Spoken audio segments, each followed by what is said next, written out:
আসসালামু আলাইকুম। সাউদা সুমি নামক এক ভদ্র মহিলাকে গতকাল পুলিশ অ্যারেস্ট করেছে।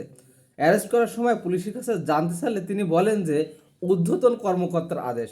কিন্তু পরবর্তীতে রিপোর্টে দেখা যায় তিনি ফেসবুকে বর্তমান সমসাময়িক পরিস্থিতি, জ্বালানি তেলের সংকট নিয়ে বা এর সংকটের কারণে ভবিষ্যতে বাংলাদেশের কী ধরনের প্রভাব পড়তে পারে এ নিয়ে তিনি এক পোস্ট করেছেন যে ভবিষ্যতে কী ধরনের সমস্যার সম্মুখীন হতে পারে বাংলাদেশ এবং বাংলাদেশের মানুষ।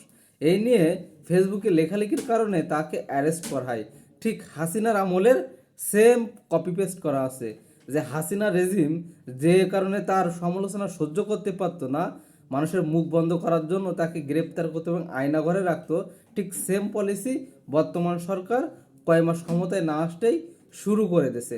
শুধু তাই না, যে শেখ হাসিনা সরকার যেটা করছে 17 বছরের মতো সময় লাগছে, বা তার ক্ষমতায় যাওয়ার অন্তত 4-5 বছর পর থেকে শুরু করছে, এই সরকার সেই কাজটা শুরু করছে ক্ষমতায় আসতেই 2 মাসের মাথায়। তার অন্যতম কারণ হচ্ছে যে ক্ষমতা চেঞ্জ হলেও ক্ষমতার মানুষগুলো প্রায় সেম মানুষ চলে আসছে এক।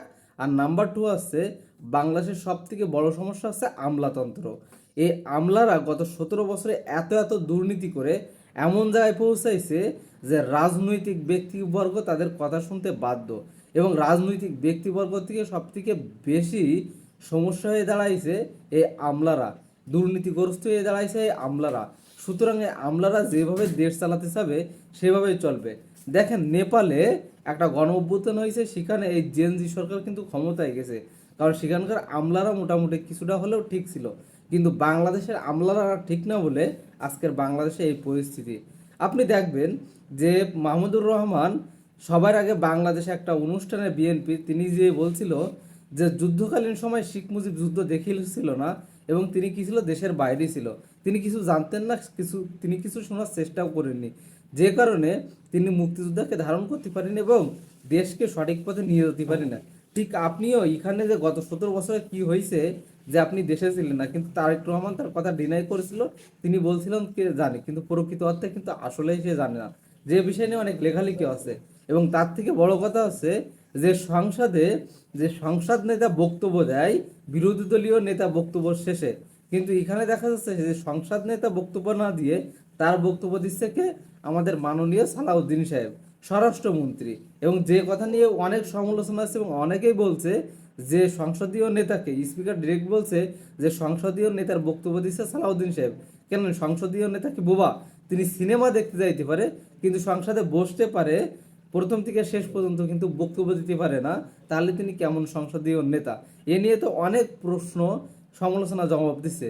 তাহলে আমরা কি সরকার পেলাম এই গণ অভ্যুত্থানের মাধ্যমে? তবে বাংলাদেশে বিএনপি সরকার এমন হয়ে ওঠার অন্যতম কারণ হচ্ছে যে আমরা জুলাই গণ অভ্যুত্থান ঘটাইছি বা গণ আন্দোলনে বিপ্লবের রূপ দিছি, কিন্তু সেটাকে পরিপূর্ণভাবে বিচারের আওতায় আনতে পারি নাই বা পরিপূর্ণ বিচার করতে পারি নাই। বিগত সরকারের যে রকম তারা দুর্নীতি বা যেরকম তারা মানুষের উপরে অন্যায় অবিচার করছে, যদি তাদের এই অন্যায় অবিচারের বিচার আজকে আমরা করতাম, তাহলে আজকের এই সরকার কখনো এরকম সাহস বা হিম্মত দেখাতো না। তারা তো দেখছে যে গত 17 বছর আওয়ামী লীগ কীভাবে মানুষের উপরে অন্যায় অবিচার জুলুম নির্যাতন করছে, কিন্তু ফলপ্রেক্ষিতে তাদের কিছুই হয়নি, সবাই দেশ ছেড়ে পালাইছে বা এখন সবাই জামিন পাচ্ছে। সুতরাং তারাও যদি করে তাহলে তারাও এভাবে রেহাই পেয়ে যাবে। তার অন্যতম কারণ তারা স্বচক্ষে দেখছে আওয়ামী লীগের আসলে কোনো বিচার হচ্ছে না।